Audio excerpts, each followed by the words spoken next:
Olá pessoal, tudo bem com vocês? Estou de volta para darmos sequência à correção da lista 1 de exercícios. Agora nós vamos corrigir o exercício 19. O exercício 19 nos solicita o seguinte: conhecidas as notas de 50 alunos, obtenha uma distribuição de frequências com intervalos de classes iguais a 10, considerando o limite inferior da tabela igual a 30. Na sequência, responda os itens a seguir. Muito bem, hoje nós vamos resolver esse exercício utilizando o Biostat. Então, eu já coloquei aqui os dados no Biostat só para facilitar esse momento aqui de correção. Então, como nós temos apenas um conjunto simples de dados, nós podemos fazer incluir esses valores no Biostat de formas ou por coluna ou por linha na sequência, né? Eu usei as colunas aqui, então fui colocando 33, 50, 61, 71, 81, depois eu passei para o 35, 52, 64, 73, 84, até encontrar a última coluna do Biostat, tá bom? 48, do banco de dados, perdão, 60, 69, 80, 98. Muito bem, com esses dados do jeito que estão, agora que nós alimentamos o Biostat, lembrando que coluna em qualquer software estatístico, inclusive até o Excel, é da variável e linha são os indivíduos. Então aqui vou nomear essa coluna só para ficar mais fácil. Eu posso selecionar a coluna e vir aqui, ó, configurar nome da coluna ou usar o atalho que é o F2. Eu vou usar isso aqui. Então a variável que nós estamos usando, avaliando, são notas dos alunos, de 50 alunos. Também posso tirar um número de casas decimais aqui. Para fazer isso, para tirar casas decimais ou colocar casas decimais, eu tenho aqui, debaixo da palavra gráficos, vocês vão ver mais vírgula zero ou menos vírgula zero. É tirar ou diminuir casas decimais. Ele até fala pra gente, né? Então eu vou tirar aqui e deixar exatamente como está aí na folha de exercícios de vocês. Muito bem. Então o exercício fala assim, olha, construa uma tabela com frequências, com classes com dimensões 10. O que é classe de iguais, de intervalo de classe 10? Ou seja, o valor do mínimo dessa classe e o máximo, entre o mínimo e o máximo, tem que dar 10. Muito bem, como é que nós resolvemos quantas classes nós vamos ter? A literatura diz, é óbvio que não é uma consenso, mas uma indicação é raiz quadrada de n, no nosso caso, raiz quadrada de 50, porque nós temos 50 alunos. Isso vai dar o número máximo de classes que nós podemos ter. Nesse caso aqui, 7 classes. Então, vamos ver como que a gente pode construir isso aqui. Nós vamos lá, ó. Em gráficos, tabelas de frequência, é um caminho bem simples para se construir isso. Então, novamente, ó, gráficos, tabela de frequência, e eu vou selecionar a variável nota que eu tenho e executar estatística. Ok, então vamos fazer aqui. O Biostat, ele nos dá 3 opções para a construção dos intervalos. Lembrando, isso daqui vai nos remeter um conceito que nós vimos lá no ensino médio, pelo menos, né? Bolinha aberta, bolinha fechada, né? In ou out. Então aqui ele já traz como default o bolinha fechada, bolinha aberta. Então esse valor entra, esse valor não entra. Mas poderíamos também construir classes com bolinha fechada ou bolinha aberta, bolinha fechada. Eu vou manter o que ele considera como default. Muito bem. O exercício traz assim, olha, O limite inferior você tem que colocar 30. Então, eu vou abaixar o limite inferior aqui. Gente, não entre e digite aqui, porque o Biostat vai dar um erro e ele vai fechar. Use sempre a seta, tá? Então, vou baixar a setinha aqui até chegar no 30. Eu quero 7 classes e eu quero um intervalo de classe de 10 e não de 9,7. Primeiro que eu não quero decimais, então eu vou tirar as decimais. Ainda tirando as decimais, observe só aqui, ó, eu não tenho um intervalo de classe de 10 como eu quero, mas eu preciso ainda fazer um novo ajuste, porque vocês vão ver no banco de dados que o maior valor do banco de dados é 98. Se eu deixar 98 aqui e dar confirmar, o Biostat vai dialogar comigo, ele vai falar assim, ó, aumente o seu limite superior ajustado. Por que ele está falando isso? Porque nós estamos usando o quê? Bolinha fechada, bolinha aberta. Então, se eu continuar com bolinha aberta, eu não posso mudar essa decisão no meio do caminho, o 98 não entra. Então, o que eu faço se eu não posso mudar aqui? Eu posso aumentar aqui. Aí eu aumentei para 99, ainda não deu o intervalo de 10, vou aumentar mais um, chego no meu intervalo de 10, tá? E aí eu dou confirmar e sai aqui então a minha tabela de frequências que a gente vai usar para todas as coisas que nós vamos precisar aqui. Então vamos entender, ele está fazendo 10 classes, que era o máximo que poderia fazer, 10 classes. Perdão, deixa eu desligar aqui para não termos problema. 10 classes, né? Com que modo que ele está fazendo? Bolinha aberta, bolinha fechada, bolinha fechada, bolinha aberta. Então, o 30 entra nessa classe, mas o 40 não. O 40 entra na próxima classe e o 50 não. O 50 entra na próxima classe e o 60 não. Assim por diante, ok? Aqui nós temos, então, o ponto médio da classe. O que é o ponto médio? O valor que divide essa classe ao meio. Como todas elas têm amplitude igual a 10, fica fácil calcular. Então, a metade entre 30 e 40 vai ser 35, 40 e 50 vai ser 45 e assim por diante, tá? Essa é a frequência absoluta, quantas pessoas têm nota entre 30 e 40, então 4 pessoas, entre 40 e 50, 6, assim por diante. E aqui, então, é a nossa frequência, a frequência relativa, a nossa porcentagem, né? O único senão aqui é que o Biostat usa o símbolo de porcentagem para tudo e a gente já viu que não precisa, basta colocar porcentagem lá. Então, essa é a tabela de frequência simples, construída conforme foi solicitado no exercício. E aí, então, a gente pode responder as questões que seguem, né? Qual o intervalo de maior frequência? Então, maior frequência, ou absoluta ou relativa, vai te dar a mesma resposta. Então, aqui o intervalo de maior frequência é de 60 a 70, porque tem 11 alunos tiveram nota entre 60 e 70, ou 22%, perdão. O limite inferior da quinta classe, 1, 2, 3, 4, 5, limite inferior dessa classe é 70. A amplitude total da distribuição, então nesse caso eu vou usar os dados agrupados. A amplitude total, o máximo do meu banco de dados menos o mínimo, 100 menos 30, 70. Quantas classes contém pelo menos 15% das observações? 15% pelo menos. Então, essa aqui contém pelo menos 15, essa e essa. Então, 3 classes contêm pelo menos 15% das observações.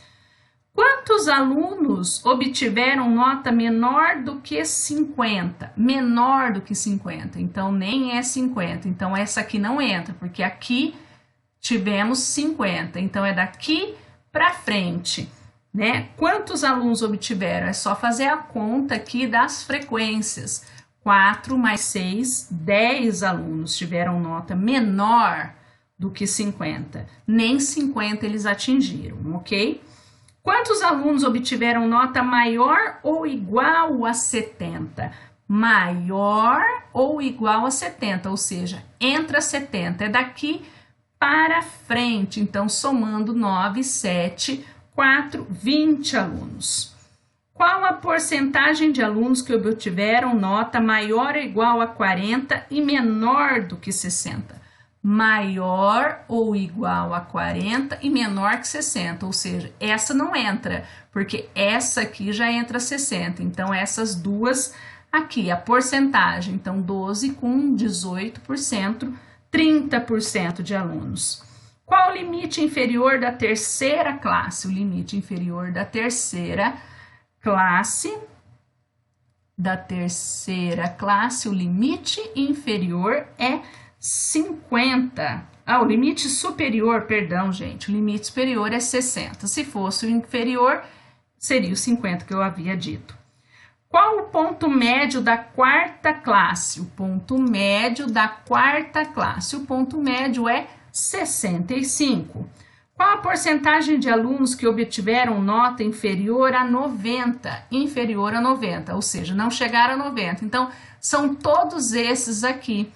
Tá? Qual a porcentagem? Então, de 100%, eu tiro 8 que tiveram nota maior ou igual a 90. Eu tenho, então, 92% de alunos que obtiveram nota inferior a 90. Qual a porcentagem de alunos que obtiveram nota pelo menos igual a 50? Pelo menos igual. De 50 para cima. Então, de 50, bolinha fechada no 50, para cima, 80%, somando tudo isso daqui, ok? Então, essa parte do exercício nos ajuda a construir uma tabela de frequências e a entender melhor o que significa cada uma dessas coisas. E a última questão pergunta: calcule as medidas de tendência central e de variabilidade apropriadas para esses dados. Então, primeira coisa que eu vou fazer com vocês é mostrar como que a gente calcula isso via Biostat. Depois eu vou fazer isso, né, na mão com vocês. Então, para fazermos isso no Biostat, nós temos que vir aqui, já com os dados no Biostat, estatística descritiva, vamos trabalhar com dados quantitativos. Dados quantitativos, por quê? São nota. Então, eu vou escolher as notas e vou fazer a estatística descritiva, tá? Observem aqui que ele traz para nós várias informações, tá? Mais do que nós vamos poder usar neste momento. Aqui ele traz para nós, ó, o tamanho da amostra, 50, o mínimo, o máximo. Por que o máximo mudou e o mínimo mudou? Porque na construção da tabela nos foi solicitado algumas mudanças, tá? Mas dos dados brutos, os dados em natura, o mínimo é 33 e o máximo 98. Ele fala então da amplitude total, a diferença entre o máximo e o mínimo dos dados brutos é 65, a mediana 65,5, a média 65,1. E também traz aqui o desvio padrão, que é uma medida de variabilidade, 17,1. E o coeficiente de variação, que nada mais é do que a relação entre o desvio padrão e a média, né? Dividindo aqui 17,1 por 65,1, fazendo vezes 100%, nós temos aqui um coeficiente de variação de 26,29. Então, essa é a maneira de calcularmos o desvio, o coeficiente, as medidas de tendência central e de variabilidade usando o Biostat. E agora nós vamos fazer isso fazendo o cálculo na mão. Então, vamos embora. Muito bem, pessoal.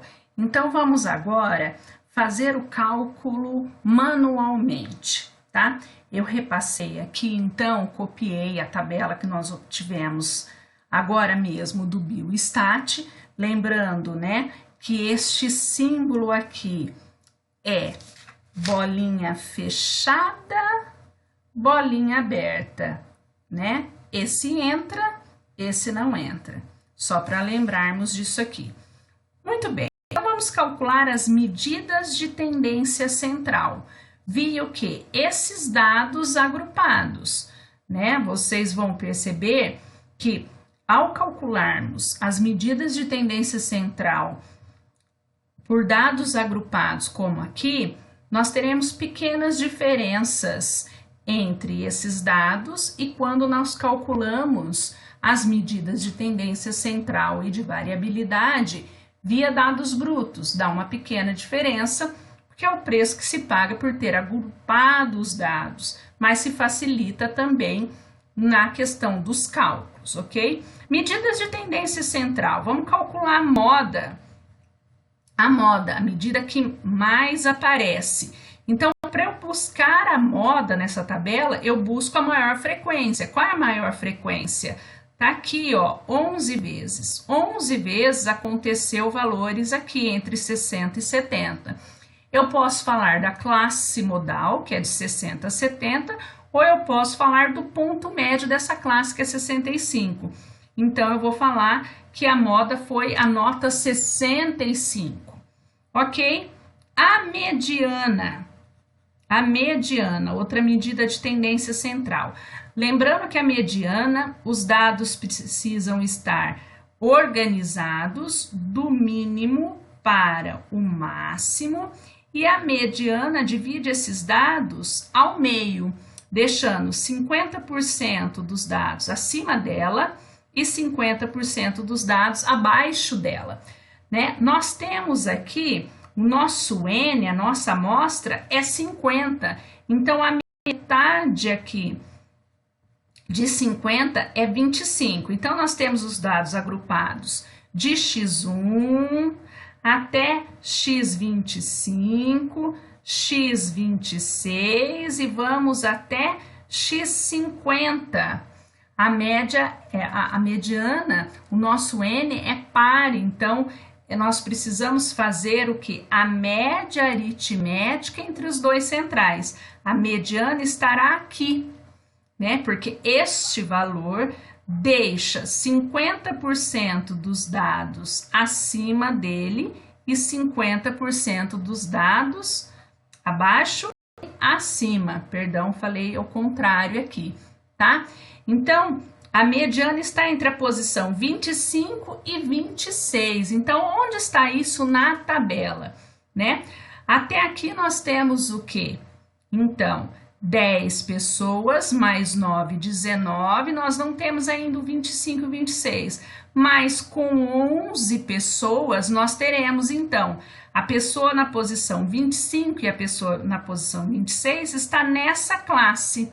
Coincidentemente, poderia ter saído em classes separadas, ok? Diferentes.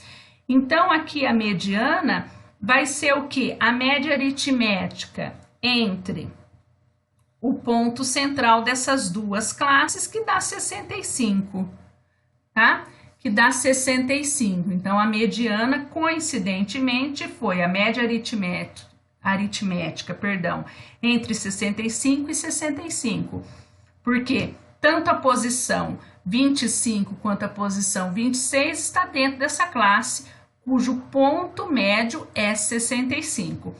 E por último, então, como medida de tendência central, nós vamos calcular a média. A média, então, a famosa soma tudo e divide por N. Qual é o nosso N? 50, tá? E esse soma tudo e divide por N, nós vamos usar o quê? A frequência absoluta e o ponto médio. Porque quantas vezes esse ponto médio aconteceu? Aconteceu uma vez? Não, ele aconteceu 4 vezes. E esse ponto médio 45, quantas vezes ele aconteceu? 6 vezes. Então, é isso que nós vamos fazer. tá? Nós vamos calcular 4 vezes que aconteceu o ponto médio 35, mais 6 vezes que aconteceu o ponto médio 45, mais 9 vezes que ocorreu o ponto médio 55, mais 11 vezes o ponto médio 65, mais 9 vezes o ponto médio 75, mais 7 vezes o ponto médio 85 e, por último, 4 vezes o ponto médio 95. Quase que acaba a folha aqui, tá? Então, sempre o que? A frequência vezes o ponto médio da classe, quando os dados estão agrupados. Não tem outro jeito de se fazer, tá? Fazendo essa conta, que aí depois vocês vão fazer, vai dar 3.270 dividido por 50, se eu não errei em conta, depois vocês me avisam, que vai dar 65,4. Essa é a média dos dados agrupados. Percebam que dá uma diferença aí da média dos dados não agrupados, os dados brutos. E por último, vamos então calcular o desvio padrão. O desvio padrão é um pouquinho mais complicado, mas nem tanto assim, né? Lembrando que o desvio padrão, então, é a raiz da variância. É a raiz da variância de x, né? Da minha variável. Então, o que que vai ser aqui? É a raiz do quê? Da somatória da minha frequência vezes o que? Eu tenho que calcular os desvios entre a cada valor e a média. Faço isso ao quadrado porque soma de desvio dá sempre zero. E como nós estamos trabalhando com uma amostra, eu vou calcular n menos 1, tá? Essa aí vai ser a fórmula do meu desvio padrão. Então, nós vamos calcular o quê? Como que nós vamos fazer? E por que que extrai a raiz? Porque como eu calculei, elevei ao quadrado, eu elevo também a grandeza ao quadrado, então eu preciso fazer o quê? Eu preciso tirar a raiz quadrada para voltar na grandeza da média, tá? Não posso comparar uma variável que está numa grandeza ao quadrado com uma variável que está na grandeza apenas, tá? Então, vamos calcular aqui o desvio padrão. Vai ser o quê? Vamos fazer o primeiro cálculo aqui, né? 4 vezes na primeira classe. Qual é o ponto médio? 35 menos a média que acabamos de calcular. Por favor, não façam arredondamentos, tá? Arredondamento só ao final, porque senão nós vamos juntando erros ao longo do processo, tá? Não vai caber aqui tudo, mas a gente vai calcular mais um ou dois aqui. Aí nós vamos fazer o quê? Ó, 6 vezes, que é a segunda classe, o ponto médio da segunda classe, menos a média ao quadrado, mais até chegarmos o quê? Na última classe, que vai ser o quê? 4 vezes o ponto médio da última classe, que é 95, menos 65,4, que é a média ao quadrado. Tudo isso nós vamos dividir, então, por 49, n menos 1, e extrairmos a raiz quadrada. Não podemos nos esquecer disso. Fazendo a conta, não errando, ok? Nós vamos chegar em um desvio padrão de 17,02% aproximadamente. E aí conseguimos então calcular o coeficiente de variação, que é o desvio padrão dividido pela média vezes 100%. Então, desvio padrão 17,02 dividido pela média 65,4 vezes 100 vai dar então 26,02 aproximadamente por cento, né? Então, é um coeficiente de variação alto, né? Existe boa variabilidade aqui entre os dados, entre as notas desses 50 alunos. Bom, então é isso, esse é o exercício número 19. Espero ter ajudado vocês, e qualquer dúvida, então, depois a gente tira em aula. Tchau para vocês, tudo de bom.